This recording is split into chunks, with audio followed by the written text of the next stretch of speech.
Hello and welcome back to Cars of Glasgow. I'm Thomas and today I'm going to be showing you the 2023 Lexus ES 300H Premium. A special thanks to Lexus Glasgow for showing me their car, or allowing me to film their car. In this video I'm going to give you a quick driving tour of the vehicle, some thoughts on it, and sit back, relax and enjoy. Enjoy the Bentley. It's worth pointing out this car is just over 4.9 metres in length, which is pretty long. Bear that in mind in the UK. Out in America, or if you're out in the Middle East, this car is probably dwarfed by larger vehicles. Here in the UK, this is quite a large vehicle. And though I know there's an LS, and I'm yet to see one on Scottish roads of the LS 500, however, this is pretty large.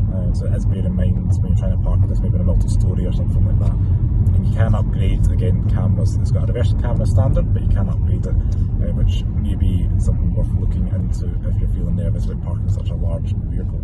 So the sat-nav infotainment screen is very fast, very responsive, which is kudos to that. Reversing camera, fantastic. I do like the fact as well that the dials for the controls for the climate control aren't buried within a screen. You can get in, change the temperature at a touch of a button, which is nice and handy. And same can be said for the heated seats. Not every car these days, you take that for granted, your heated seats and heated steering wheel. You can even touch a button and it leaves it on auto, so the car works out if it wants it to be on, or you can manually override that and have the heated steering wheel and heated seats on as well. As bear in mind, this particular car is a premium model. If you do want to upgrade to an F Sport for the kind of more aggressive look, and I think that gives you some nicer wheels and a mesh pattern grille in the front, different headlights, etc. And they do a really nice ultrasonic blue paint with, I quite like it with the red interior in the F Sport. But if you want a more luxurious vibe, you can get a Takumi that has splashes of wood. You can get that with nice creams. There's really a Lexus for kind of any demographic as well. Power delivery is pretty smooth. Put the foot down. I will say it's quite a quiet CVT gearbox. It's not noisy. Coming from a CVT gearbox owner that's had the IQ, previous generation Lexus models with a CVT, this is pretty quiet. Like, does a good job. It's not quite as good as maybe a ZF gearbox in, like, say, a BMW, because maybe that 320i I reviewed recently was very quiet, very seamless shifts. This is pretty good. It's also worth pointing out this starts under £40,000 in the UK, which crucially means it avoids that luxury car tax. So you can get one like this with the new Lux weather, and you can get your sat nav and kind of gadgets like that, heated seats, standard wheels. You can even get one, I think, with metallic paint.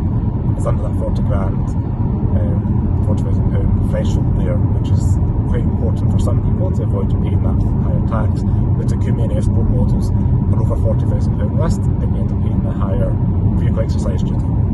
While we're here, this Lexus comes with a host of safety systems, and that's standard across the Lexus ES range. They do have things like your blind spot monitoring, they've got adaptive cruise control, and it can read signs in traffic.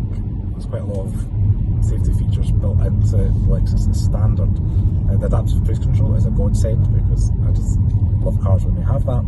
The blind spot monitoring as well, it's quite good. I get used to that in cars. Quite crazy how quickly you get used to it, and then sometimes you miss it. And I do appreciate it in a car like this length today, especially in stop and go traffic. While I'm mentioning stop and go traffic, this is kind of where the hybrid CVT makes sense, because you're not carving canyon driving North Coast 500 every day. You're going to be sitting in traffic most of your time, and if you've got a commute that involves traffic, the hybrid kind of makes sense. You're not got the full electric, it's not plug-in. It just runs off putting the petrol in the car.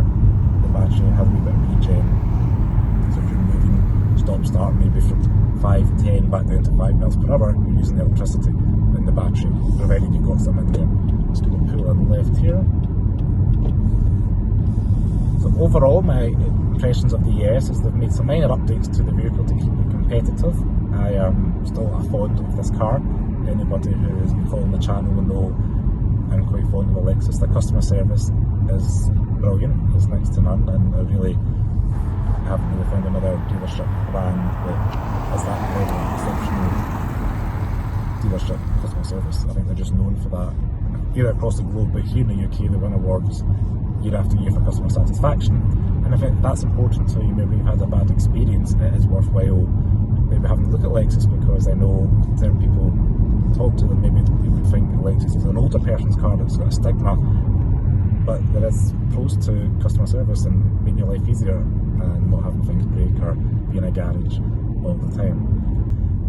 What else do I like about the car? The double hinged centre armrest.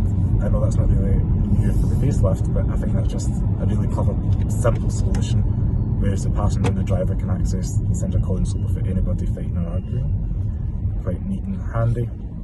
Not really too many things updated else. The screen's the main one. Here in the UK, you may be aware that the 300h is the only option, so it's front wheel drive only, automatic only, or ACVT only, and hybrid powertrains only as well.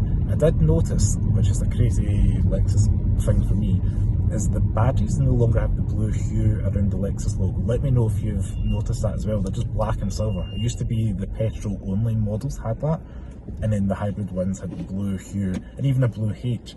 I noticed in the back of this, the Lexus ES 300h is all the same colour, all the same font, and the badges are just black and silver versus being with the blue hue. So I don't know if that's a change across Toyota and Lexus as well, or just Lexus. It's quite interesting. Without further ado, hopefully you guys enjoyed this video on the Lexus ES 300h. If you like this video, please give me a thumbs up and subscribe to the channel below.